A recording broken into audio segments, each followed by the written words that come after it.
บึ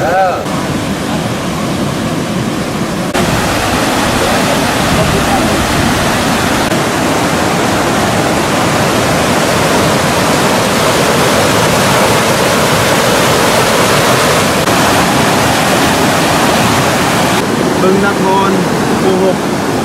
จุดเดียว หมู่ 6 ท่าไม่ลายท่าไม่ลาย บ้านบึงนคร ท่าไม่ลายท่าไม่ลาย บ้านท่าไม้ลายแล้วตรงนี้ด้วยป่ะ รถตรงนี้ด้วยครับ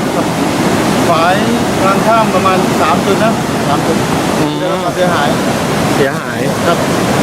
คิดว่าประชาชนที่รับความเดือดร้อนประมาณสักกี่ครัวเรือนได้ครับตอนนี้ของคำ ถ้าไม่ลายเท่าไหร่พี่ใหญ่90 กว่าครัวเรือน ครับ ตำบลเขาเจ้าอีกตำบลศิลาลอยของ